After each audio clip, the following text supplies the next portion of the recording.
안녕하세요. 예술과 와인에 대한 이야기를 나누는 아트뱅입니다. 오늘의 영상 시작이 조금은 다르죠. 좀 부끄럽기도 하고 슬기도 하지만은 카메라 앞에 서 보았습니다. 그래서 앞으로의 영상은 이렇게 좀 얼굴을 마주보면서 영상을 쭉 한번 담아 보도록 하겠습니다. 오늘은 뒤에 보시게 되면은 방가 오실 것 같아요. 루브르를 배경으로 이야기를 나눠보도록 하겠습니다.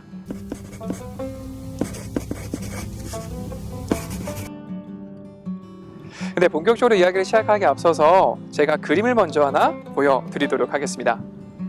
혹시 그림 속에 있는 인물이 누구인지 아시겠나요? 프랑스를 여행하실 때 특히나 루브르를 들어가시게 되면 이 인물을 모델로서 많은 작품들을 보실 수가 있을 겁니다. 그의 이름은 바로 나폴레옹 보나파르트입니다. 어렸을 때부터 그의 군사행보는 남달랐던 것 같습니다.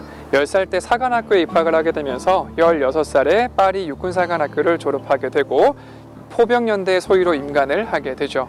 근데 그때 당시에 프랑스 정세에 대해서 조금 설명을 드리게 되면 프랑스는 혁명을 성공시키게 되면서 안으로 바깥쪽으로 정말로 시끄러웠을 당시였었습니다. 내부적으로는 왕당파와 혁명파가 항상 갈등을 겪었었고요. 그리고 외부적으로는 왕정이 무너진 모습을 보고 주변에 있었던 왕조들이 달가워지지 않게 되면서 모든 표적의 대상이 프랑스가 되어버리게 됩니다. 그러면서 수많은 전쟁을 거치게 되면서 군인들의 힘이 점점 강해지기 시작했었고 1700년대 후반이 되게 되면 정치계에 군인 그룹이 자연적으로 형성되기 시작합니다. 그리고는 외부적으로 프랑스에게 항상 승리만 가져다 주었었던 이 불세출의 전쟁 영웅 나폴레옹이 집중되기 시작하죠. 그러면서 1799년 11월 2일 그는 군사 쿠데타를 일으키게 되면서 당시 정부였었던 총재정부를 무너뜨리고 집정정부 체제를 이끌게 되면서 무소불위의 권력을 누리기 시작을 합니다. 17세기 초 프랑스를 이끌었었던 태양왕 루이 14세는 이런 말을 했었죠. 짐이 곧 국가이니라. 근데 나폴레옹은 이렇게 이야기를 했었습니다. 내가 곧 혁명이다라고요. 그의 권력이 얼마나 대단했었냐면요. 당시 육군 원수였었던 루이 알렉산드르 베르티의 말을 따르게 되면은 아무도 그의 생각을 알지 못한다. 하지만 우리의 의무는 복종하는 것이다. 그리고 당시 내무장관이었었던 샤프탈의 말에 따르게 되면은 그가 원하는 것은 시종이지 좋은 자가 아니다. 라고 이야기했었습니다. 근데 그렇게 나폴레옹에게 시종을 들고 복종했던 사람들에게는 그에 합당한 대가가 따랐었습니다. 그 중에 하나가 바로 레지옹 도네르 훈장이었었습니다. 이 레지옹 도네르 훈장이라는 것은 지금 현재에도요 프랑스 정치, 경제 그리고 문화 발전에 있어서 크게 기여한 사람들에게 부여가 되는 훈장입니다. 근데 이것을 1802년 나폴레옹이 만들었던 것이었죠.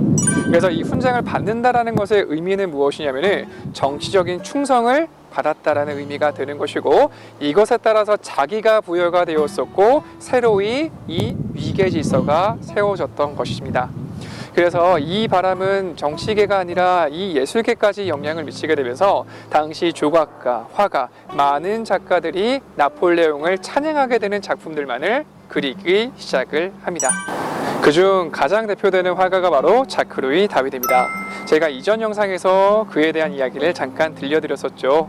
그의 가장 대표되는 작품이 바로 이 작품입니다. 알프스를 넘고 있는 나폴레옹입니다. 지금 그림을 보시게 되면 기계 넘치는 모습으로서 그가 알프스를 넘어가고 있는 모습을 보실 수가 있습니다. 근데 실제로는요 이렇게 건너가지 않았었다라고 하죠. 이 험난한 산세 때문에 말보다는 오히려 노새가 좋았었고 너무나도 추운 날씨 때문에 그는 벌벌 떨면서 노새를 타고 건너갔었다라고 이야기가 되고 있습니다.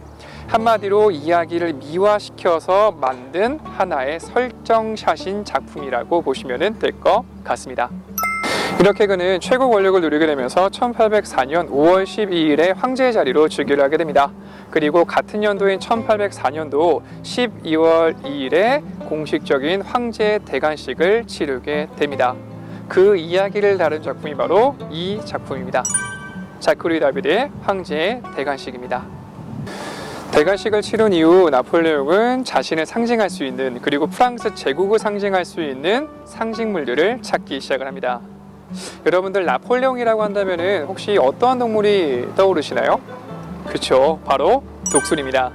독수리란 새는 바로 새들의 제왕이기도 하고요. 그리고 그리스 로마에 등장하게 되는 신 중의 신, 바로 제우스의 새이기도 하고, 그리고 고대 로마의 상징이자 그리고 프랑스의 뿌리라고 할 수 있는 카롤린거 왕조의 상징이었었기 때문에 나폴레옹은 바로 독수리를 자신의 상징으로 채택을 하게 됩니다. 그러면서 이 대관식이 열리고 난 뒤로는 자신의 군대의 모든 독수리 깃발들을 배치하게 되죠. 그 모습을 가장 잘 볼 수 있는 작품이 바로 이 작품입니다. 자크 루이 다비드의 1804년 12월 5일 샹드막스에서 독수리 깃발을 받고 난 이후 황제에게 맹세를 하고 있는 군대라는 작품입니다.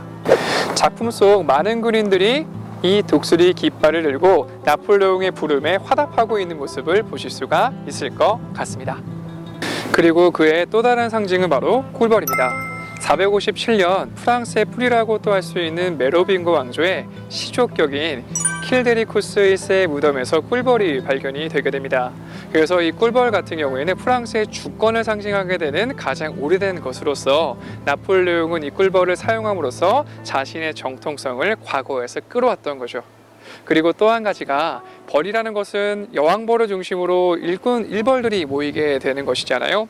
그래서 마치 나폴레옹 자신을 중심으로 모든 것이 돌아가고 있음을 이 벌로서 표현했던 거라고 보시면 될 것 같습니다. 그렇기에 그의 그림에서 항상 꿀벌과 그리고 독수리를 찾아볼 수가 있는 것이죠. 그래서 여러분들 앞으로 프랑스에 여행 오셔서 루브르라든지 박물관을 들어가셔서 그림을 보실 때, 그리고 조각을 보실 때 이 꿀벌과 독수리, 그리고 특히나 또 승리의 월계관을 쓰고 있다라고 한다면은 100% 나폴레옹 보나파르트이구나 라고 생각하시면 될 것 같습니다. 이렇게 그를 상징하는 꿀벌과 독수리가 있듯이 그를 상징하는 와인이 하나가 있습니다. 우선 이 나폴레옹의 와인 사랑은 정말로 대단했었습니다.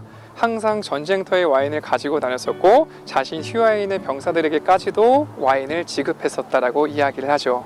실례로 1812년도가 되게 되면 60만 대군을 끌고 나폴레옹이 러시아로 침공을 하게 됩니다. 그때 1천문의 대포와 함께 4만 개의 군수품을 실은 수레가 뒤따르게 되는데 그곳에 2100만 리터의 와인이 실려 있었다고 하죠. 근데 2100만 리터라고 한다면 가늠이 잘 안 되시죠? 이것을 와인 병수로 제가 한번 환산을 시켜보도록 하겠습니다. 와인 한 병이 750ml니까 이것을 나누기를 하게 되면 2800만 병을 가지고 갔었다라고 이야기를 하죠. 정말로 어마어마한 숫자이죠. 근데 나폴레옹이 군사들에게까지도 이렇게 와인을 주었던 이유가 있었습니다.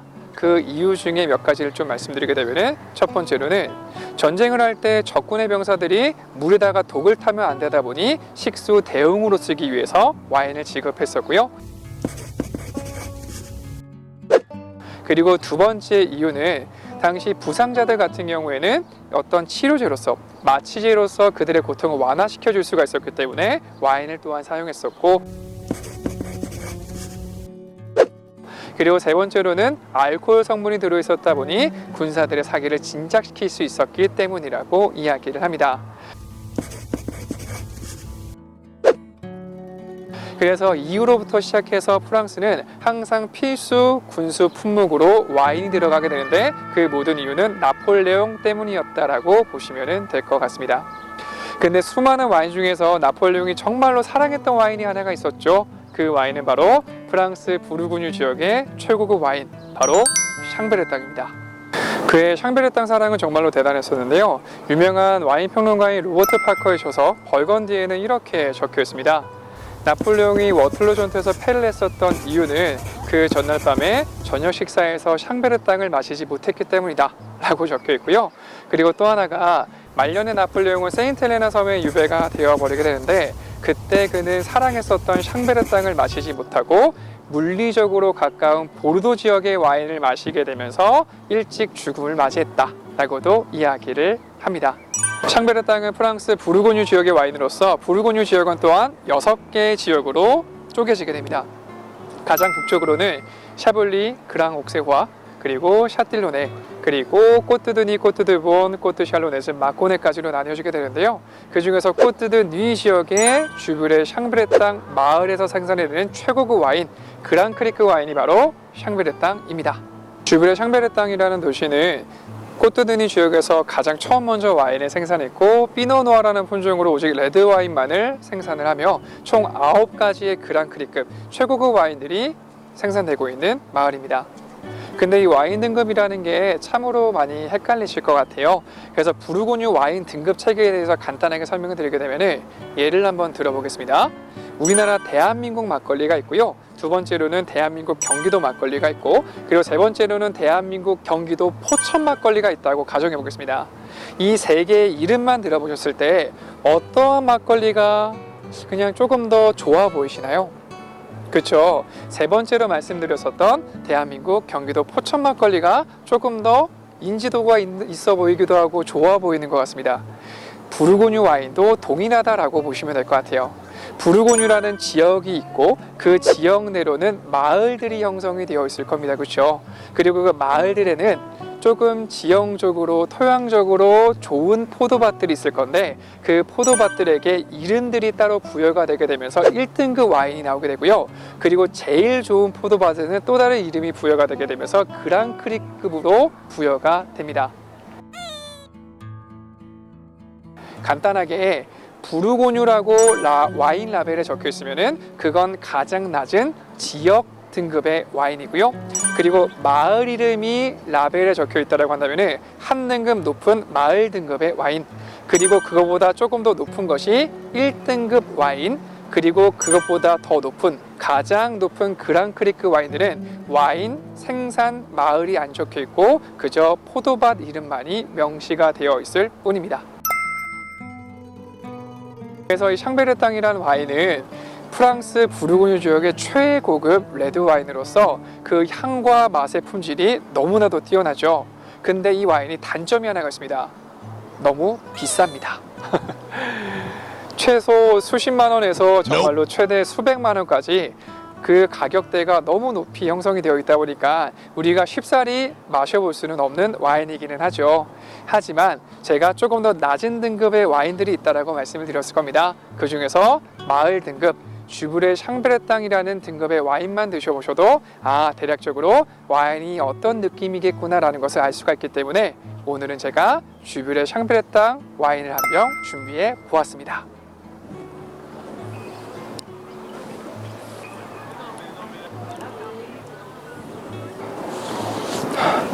향 너무 좋은데요?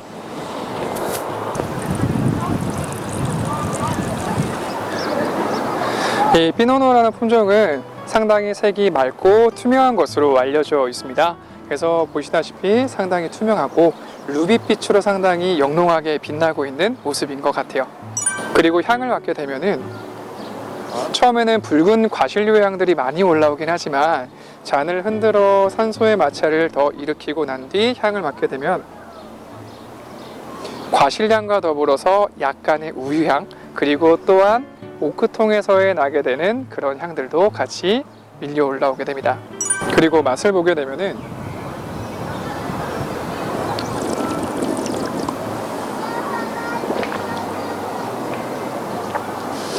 입에서의 타닌, 그 텁텁함이 강하지가 않고 산도도 적당하게 밸런스가 잘 맞춰져 있기 때문에 와인을 처음 접하시는 분들, 나는 텁텁한 맛이 싫다라고 하시는 분들이 조금 가볍게 향을 위주로 조금 더 맛있게 즐길 수 있는 그런 와인이지 않을까라고 생각이 듭니다. 저도 오랜만에 먹는데 참으로 좋네요. 오늘은 나폴레옹과 그가 사랑했었던 와인에 대해서 한번 살펴봤었습니다. 후에 프랑스에 여행을 오시게 되면요, 루브르에 찾아가셔서 제가 말씀드린 내용을 바탕으로 나폴레옹을 한번 찾아보시고, 그리고 이 와인 한 병 구매를 하셔서 이곳을 배경으로 멋진 와인 한 잔 기울여 보시면 어떨까 생각해 보면서 오늘 영상 마무리하도록 하겠습니다. 저는 지금까지 예술과 와인을 사랑하는 남자 아트뱅이였었습니다. 감사합니다.